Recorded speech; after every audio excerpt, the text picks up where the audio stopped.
جب یہودی کے گھر میں کوئی بچہ پیدا ہوتا تھا تو یہود و نصارہ اپنے بچے کے پیدائش کے موقع پر وہ اپنے گھر میں خوشیاں منایا کرتے تھے. جب ان کے گھر میں کوئی لڑکا پیدا ہوتا تھا تو ان کی خوشی میں اپنے گھر میں عقیقہ کی محفل سجایا کرتے تھے. لیکن اللہ اکبر، جب ان کے گھر میں کوئی بیٹی پیدا ہوتی تھی، جب ان کے گھر میں کوئی لڑکی کی پیدائش ہوتی تھی تو ان کی خوشی، ان کے جنم پر، ان کی پیدائش پر وہ کسی طرح کی خوشی نہیں مناتے تھے، بلکہ اسے اللہ کی زحمت سمجھتے تھے، اسے اللہ کی نعمت نہیں سمجھتے تھے، بلکہ اپنے جغرافیوں کو بدل دیا کرتے تھے. جب اسے ان کے گھر میں جب کوئی بیٹی پیدا ہوتی تھی تو اللہ کی نعمت اور رحمت نہیں سمجھتے تھے، بلکہ ان بیٹیوں کو اپنے سر کا بوجھ سمجھا کرتے تھے. لیکن جب مصطفیٰ جان رحمت صلی اللہ تعالیٰ علیہ وسلم، کون مصطفیٰ جان رحمت؟ وہ مصطفیٰ جن کی محبت جان ایمان ہے، وہ مصطفیٰ جن کی محبت کو شرط ایمان کا شرط اول کہا گیا ہے. اللہ اکبر، جن کی محبت کا عالم یہ ہے کہ جس جامع محبت کو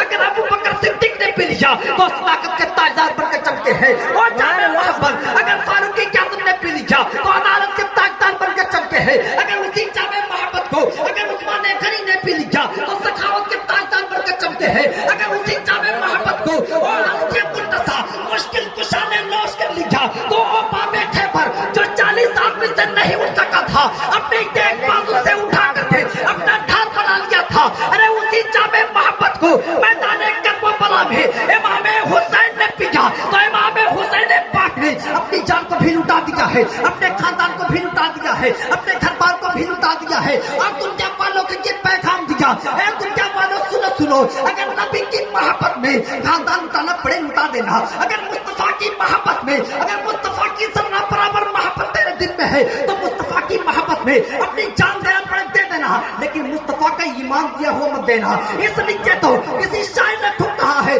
یہی ایمان ہے اپنا، یہی اپنا عمل کا وش، یہی ایمان ہے اپنا، یہی اپنا عمل کا وش. نبی کے ایک اشارے پر ہر ایک شے کو لٹا دینا، نبی کے ایک اشارے پر ہر ایک شے کو لٹا دینا. حضرات محترم، وہی نبی کے تو جہاں سرور کائنات صلی اللہ تعالیٰ علیہ وسلم نے میں تیزی کے ساتھ پہنچا رہا ہوں، وہی نبی کے تو جہاں سرور کائنات صلی اللہ تعالیٰ علیہ وسلم نے جب دیکھا کہ بیٹیوں کے اوپر ظلم کیا جا رہا ہے، وہی نبی کے تو جہاں سرور کائنات جب دیکھا کہ بیٹیوں کو زحمت سمجھی جا رہی ہے، وہی نبی کائنات جب بیٹیوں کو دیکھا کہ ان بیٹیوں کو دیکھ کر کے یہ منحوس کی طرح اپنے چہرے کو بنا لیتے ہیں، اپنے جغرافیے کو بدل لیتے ہیں. اللہ اکبر، مصطفیٰ جان رحمت نے صحابہ اکرام کو جمع کیا. اے صحابہ اکرام، لبیک یا رسول اللہ، لبیک یا رسول اللہ. سارے صحابہ اکرام حاضر آتے ہیں، سرور کائنات کی بارگاہ میں بیٹھتے ہیں. یا رسول اللہ کیا فرمان ہے؟ فرمایا جائے مصطفیٰ نے ارشاد فرمایا، اے میرے صحابہ، اے میرے چاہنے والوں،